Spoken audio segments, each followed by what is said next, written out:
Halo semuanya, perkenalkan nama saya Stefanus Chandra Wibowo, Binuswen 2022 dari jurusan Desain Komunikasi Visual Bina Nusantara Malang. Pada kesempatan kali ini, saya akan mempresentasikan artikel non-ilmiah saya yang berjudul Penggunaan Laptop untuk Kuliah Anak Desain Komunikasi Visual. Tujuan pembuatan artikel non-ilmiah. Desain dari masa ke masa. Zaman perlahan-lahan pasti akan mengalami perubahan, termasuk seni dan media yang digunakannya dalam seni. Sebelum diciptakannya mesin cetak, kamera, komputer, dan sebagainya, seni sudah beradaptasi dengan zaman. Pada zaman Perang Dunia Pertama, Amerika menggunakan seni desain untuk propaganda dengan membuat poster yang kita kenal sampai sekarang, seperti poster yang berjudul I Want You dan We Can Do It. Perkembangan komputer.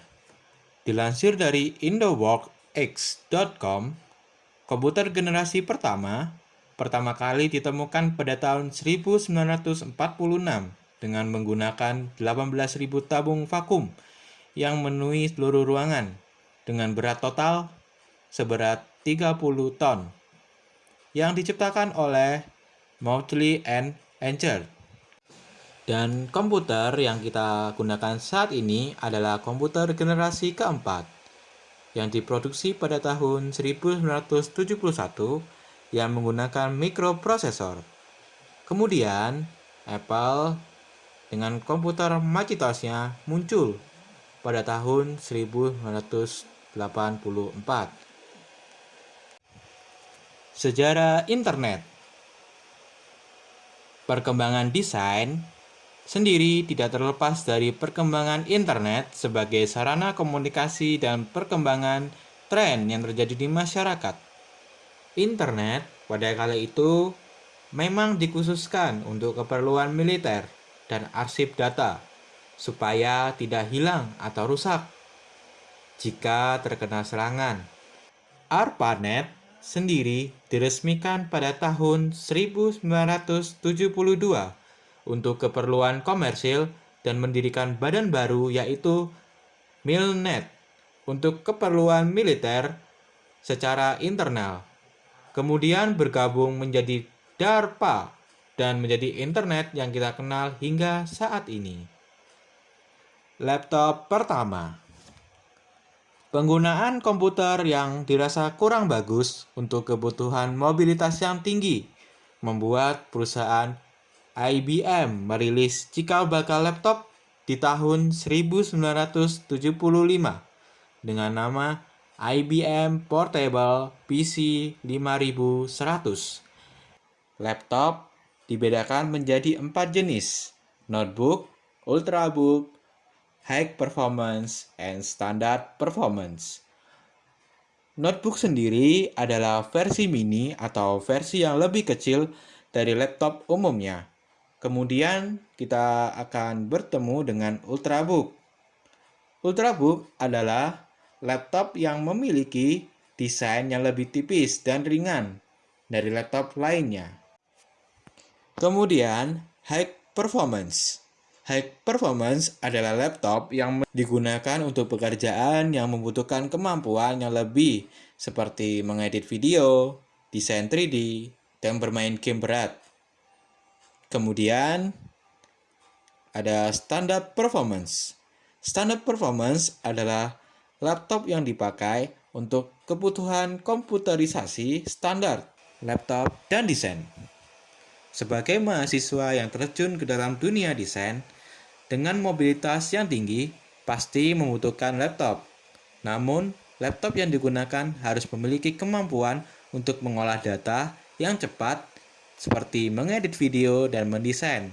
Tentu, hal ini akan membuat spesifikasi yang dibutuhkan akan semakin tinggi. Dengan menentukan produk laptop yang cocok untuk mahasiswa desain, perlu diperhatikan perangkat luar dan perangkat lunak yang akan dipilih. Pertama, kita perlu melihat jenis laptop apa yang cocok dengan kegiatan yang kita lakukan. Yang pastinya high performance yang paling baik dari pilihan laptop yang tadi kita bahas. Spesifikasi yang dibutuhkan untuk aplikasi desain adalah prosesor yang minimal dari perusahaan Intel, yaitu Intel i5 untuk mendapatkan performa yang lebih baik dengan RAM atau Random Access Memory minimal berukuran 4 GB dengan memiliki graphic card, sehingga kita dapat menghasilkan desain yang maksimal.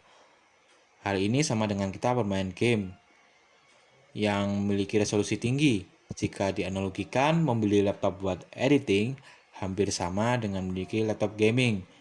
Untuk mendapatkan laptop dengan spesifikasi di atas, dana yang harus kita keluarkan dalam beli satu unitnya kira-kira berkisar 10-20 juta, bahkan bisa lebih. Untuk para desainer, biasanya mereka membeli laptop buatan Apple, yaitu MacBook. Karena MacBook memang dirancang untuk keperluan para desainer. Alasan para desainer memiliki produk Apple karena dari segi layar, monitor, Apple berhasil membuat layar dengan layar yang hampir 100% sama jika dicetak ke dalam bentuk cetak, sehingga membuat nilai tambah produk Apple.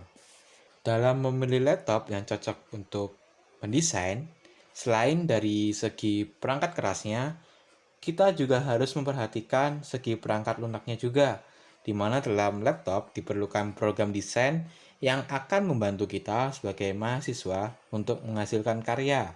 Dalam hal ini, perusahaan yang sangat berjasa dalam perkembangan desain adalah Adobe. Adobe adalah perusahaan yang bergerak di bidang grafis, animasi, video, dan pengembangan web. Perusahaan ini berdiri pada tahun 1982 yang berpusat di San Jose, California, Amerika Serikat. Perusahaan ini didirikan oleh John Weinrock dan Charles Gaskill. Apakah mahasiswa desain komunikasi visual harus mempunyai laptop? Menurut saya, dalam proses belajar sebagai mahasiswa, bagi saya sangat perlu untuk mempunyai laptop. Di zaman serba cepat, kita tuntut untuk lebih produktif. Mahasiswa memang perlu sarana pendukung dalam proses pembelajarannya. Laptop adalah media yang paling penting untuk dimiliki karena seni tidak bisa terpisah dari inspirasi. Inspirasi pun bisa didapatkan kapan saja dan di mana saja. Dalam menghasilkan suatu karya yang baik, tidak ditentukan oleh baiknya kemampuan laptopnya, tetapi ditentukan oleh kemampuan penggunanya sendiri. Begitulah penjelasan artikel ilmiah yang telah saya presentasikan. Terima kasih telah mendengarkan. Sampai jumpa di kesempatan berikutnya. Sekian dan terima kasih.